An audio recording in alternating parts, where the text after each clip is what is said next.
నిన్నటి పోలీసుల దురుముతో అర్థమైంది. 40 మందిపై కేసులు పెట్టినటువంటి సందర్భంలో కిటికీల పైన ఎక్కి కూర్చోవడం, రాళ్ళు రువ్వడం, ఎలాంటి కార్యక్రమం కూడా చేయడానికి కూడా మేము డిసైడ్ చేసుకున్నాం. ప్రెస్ వారి సాక్షిగా అక్కడ ఎలాంటి ఎందుకు మా పైన కేసులు పెట్టిండ్రు, మేము చేసిన తప్పేంది, మరి రైతుల కొరకు 24వ తారీఖు నుంచి సీసీఐ పత్తి కొనుగోలు చేస్తే ఈ రోజు వరకు రకరకాల ఆందోళన కార్యక్రమం జరుగుతున్నాయి. మా బీఆర్ఎస్ పార్టీ తరఫున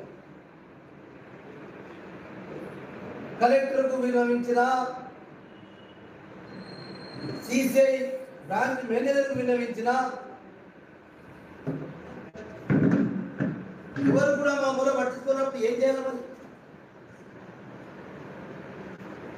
ఇలా సీసీఐ ఒకటే మేము డిమాండ్ చేస్తాం, మీరు కేసులు పెట్టుకుంటే పెట్టుకొని మాకు అభ్యంతరం లేదు. ఏంటి 173, 176 పబ్లిక్ న్యూసెన్స్. మీరు ఒకసారి ప్రెస్ మిత్రులు ఆలోచన చేయండి. అసలు పబ్లిక్ న్యూసెన్స్ ఏం చేసినట్ట పోలీసు వాళ్ళు ఇరుపక్కల రోడ్ల మీద బ్యారికేడింగ్ పెట్టి వాళ్ళు పబ్లిక్ ఇబ్బంది పెట్టిండ్రు. మేమైతే ఎంపీ గారిలో రోడ్లో సందులు ఉంది, అక్కడ ఎవరు పోరు, కానీ మీరు ఇరుపక్కల మొత్తం అటు బ్యారికేడింగ్, ఇటు బ్యారికేడింగ్, ఇటు హౌసింగ్ బోర్డుకాయ అంటే అసలు మీరు పబ్లిక్ న్యూసెన్స్ చేయొచ్చు, కానీ మీ పోలీసులు అడిగేటటువంటి వాళ్ళు ఎవరు లేరు కదా. కేంద్రం రాష్ట్రం అసమర్థత ప్రభుత్వాలు కాబట్టి పోలీసులకు అప్పచెప్పించేది. ఎవరు డెమోక్రటిక్గా చేసినా, ఎవరు ప్రజాస్వామ్యంగా చేసినా మీరు పెట్టేయండి, కేసులు పెట్టేయండి, హరాస్మెంట్ చేయండి. ఇలా మా నారాయణ గారి ఏళ్ళు బూట్లతో తొక్కింది, 2 ఏళ్ళు పగిలి. అదే మావాడి నడుము మీద కొట్టిండు దయానంది. అక్కడ మా అంశాలు పడితే మోకాలు మొత్తం ఇప్పుడు రక్తం గడ్డగట్టింది, ఊడితోటి దొక్కిండు. చిన్న సాయి పాపం ఇక్కడ భుజం ఇప్పుడు ఇంటికి పోయచ్చు, ఊడితోటి కట్టెతోటి కొట్టిండడు. చిన్న సాయి చేతు వేస్తాడు. ఏం చేసినట్టు అంటే రైతులనే ఈ రకంగా రైతుల కొరకు పోరాటం చేస్తున్నానే మీరు మరి ఇన్ని రకాల హరాస్మెంట్ చేస్తూ, లాఠీతోటి కొడుతూ, బూట్లతోటి దొక్కుతూ, కింద పడేసి తొక్కుతూ అన్ని రకంగా చేయడం ఇది చాలా మాకు బాధ కలిగిస్తూ ఉంది. మరి ఏ రకంగా చేయాలో చెప్తే అర్థమైంది. ఇలా ఉన్నటువంటి 12 కుంటల్ని 7 కుంటలు చేస్తారు వీరి. రేపు రైతులు నీళ్ళు ఇచ్చుకుంటారు, నీళ్ళు ఇచ్చుకుంటే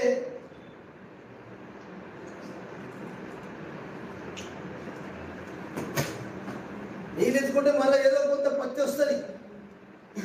అందుకొరకే 12 కుంటలు యథావిధిగా ఉంచాలని చెప్పి మా డిమాండ్తో పాటు అన్నిటికంటే మేజర్గా తేవాతో సంబంధం. ఎందుకంటే రోజు వర్షమే పడుతుంది, వర్షం పడ్డప్పుడు పత్తి చెట్టు మీద దర్శింటుంది, దానికి మన దగ్గర తేమ వస్తుంది. తేమ ఎందుకు ఉంటుంది?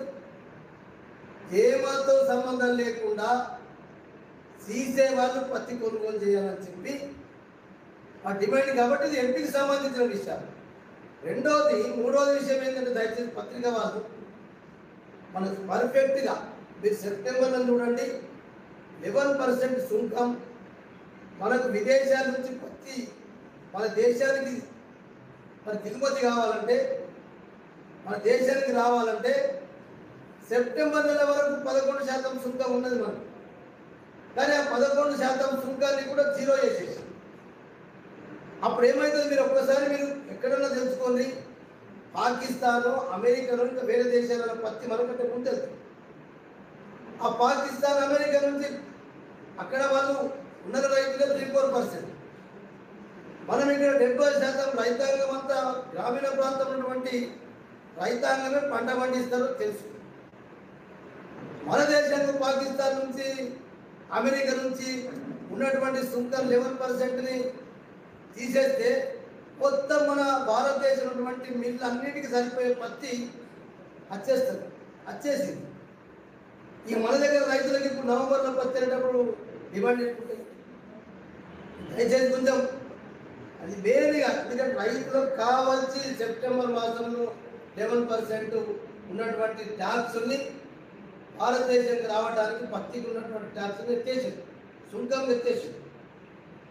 ఆటోమేటిక్గా పత్తి అక్కడ ముందెళ్తుంది కాబట్టి వచ్చేసింది. ఇక మన దగ్గర భారతదేశంలో టెక్స్టైల్ అందరికీ తోడు కూడా కేంద్ర ప్రభుత్వం కుమ్మక్కయింది. మరి దీన్ని ఎవరు అడగాల? పార్లమెంట్ సభ్యులు అడగాలి కదా.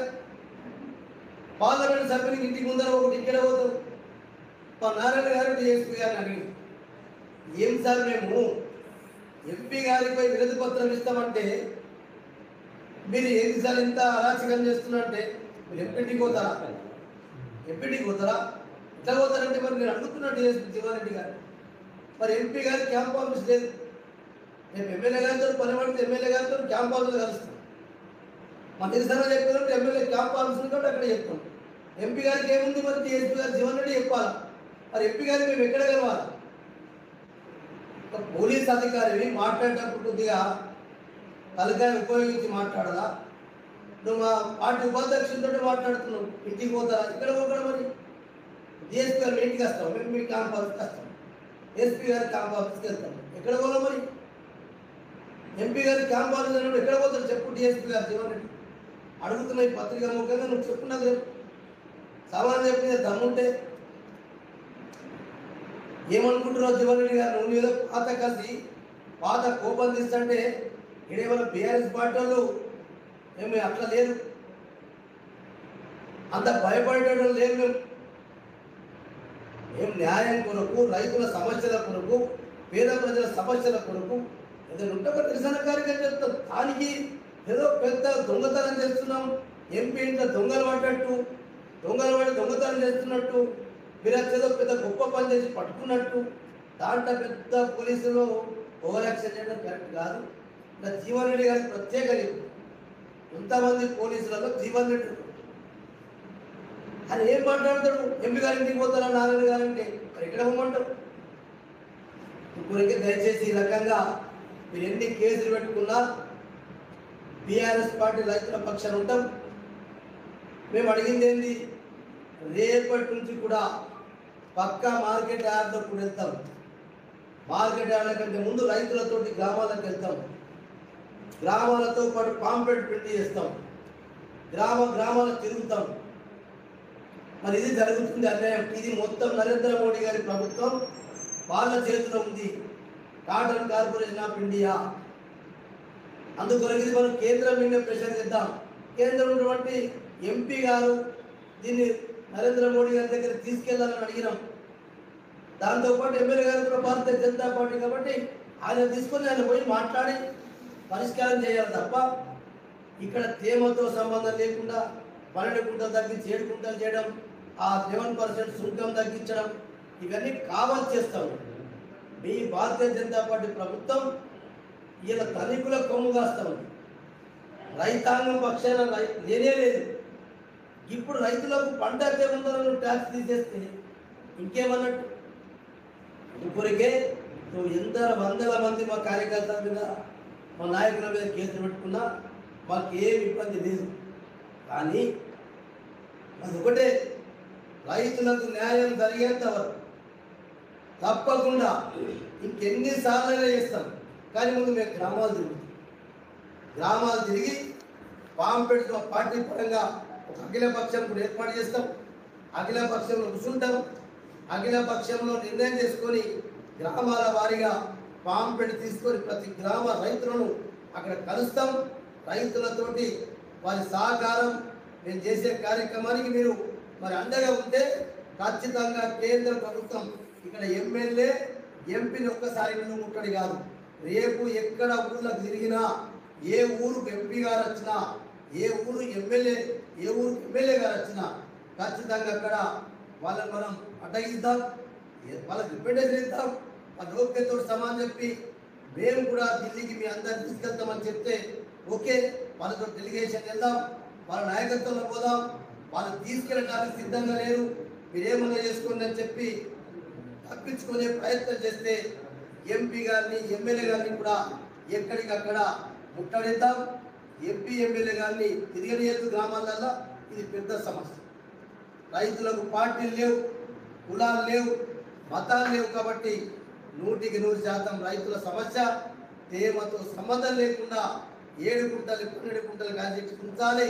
ఈ 11% సుంకాన్ని మళ్ళీ ఏది ఎత్తేసిండ్రో, జీరోకి ఎత్తేసిండ్రో మళ్ళీ అది పెట్టాలి. ఈ రకంగా అన్ని రకాల చర్యలు తీసుకుంటేనే మరి సిమెంట్ కార్పొరేషన్ అయితే కాటన్ కార్పొరేషన్ ఆఫ్ ఇండియా ఉందో వాళ్ళ కమర్షియల్ పర్మిషన్ ఇచ్చి గవర్నమెంట్ వచ్చింది. కమర్షియల్ పర్మిషన్ ఇచ్చినా కూడా వాడు ఏ రేటుకైనా కొనొచ్చు. కమర్షియల్ పర్మిషన్ ఇచ్చేస్తే ఆటోమేటిక్గా వాళ్ళు కొంటారు. అధ్యయించండి, మీ ప్రభుత్వమే కదా. నరేంద్ర మోడీ గారు రైతుల కొరకు చాలా గొప్ప చేస్తున్నారని చెప్తున్నారు. ఎంపీ గారు కమర్షియల్ పర్మిషన్ ఇప్పించి కొనిపియండి. మొత్తం 62-63 ప్రైవేట్లు ఉంటున్నారంటే ఎంత దోపిడీ జరుగుతాం. ఇది మీరు ప్రైవేట్లో కొమ్ము కాసినట్టు కలుపుతలేదా? మీ నరేంద్ర మోడీ గారు కేంద్రంలో దాన్ని కేంద్రీకృతం చేస్తా ఉన్న వ్యవస్థను మీరు ఇక్కడ కూడా ప్రైవేట్ వ్యాపారస్తులు మరి ఎందుకు కుమ్మక్క అయిందా కాలేదా? మరి మీరు టైట్గా రైతాంగం పక్షాలు ఉండండి. ఢిల్లీకి మమ్మల్ని డెలిగేషన్ తీసుకుపోండి, మేము రావడానికి సిద్ధం. మీరు కూడా ఈ కేసుల విషయంలో ఒక్కసారి మీరు కూడా ముఖ్యమంత్రి గారికి చెప్పండి. మేము కూడా ఇక్కడ స్టేట్ ముఖ్యమంత్రి గారికి ఆయననే హోమ్ మినిస్టర్, ఆయనే ముఖ్యమంత్రి. మరి ఈ రకంగా హరాస్మెంట్ ఆనాడేదో పెద్ద గొప్పలు చేస్తేనే ఖమ్మంలో బీఆర్ఎస్ పార్టీ రైతులకు వేడి వేసులు అదేసిన చెప్పినావు కదా. మరి ఏం చేస్తున్నట్టు నువ్వు గదే కదా రైతులకు ఇలా తొక్కుకుంటా రైతుల తొక్కుడు, బూట్లతో తొక్కుడు, ఘాటులతో కొట్టుడు, ఏ రకంగా నేను ఒక మమ్మల్ని గుడ్డుగా పోయే విధానం ఎట్లున్నది. ఇది చాలా అన్యాయం, అరాచకం, ఇది అప్రజాస్వామికం. దీన్ని తీవ్రంగా ఖండిస్తున్నాం. ఈ కేంద్రం రాష్ట్రం 2 తొందుతుందే కాబట్టి మీరు రైతుల పక్షాన ఎప్పటి వరకైతే రాష్ట్రము కేంద్రము సహకరించదో అప్పటి వరకు బీఆర్ఎస్ పార్టీ తప్పకుండా రైతుల పక్షాన్ని కూడా. జై తెలంగాణ, గోగురామన్న గారి నాయకత్వం, గోగురామన్న గారి నాయకత్వం, కేసీఆర్ గారి నాయకత్వం, కేసీఆర్ గారి నాయకత్వం, గోగురామన్న గారి నాయకత్వం. జై బీఆర్ఎస్.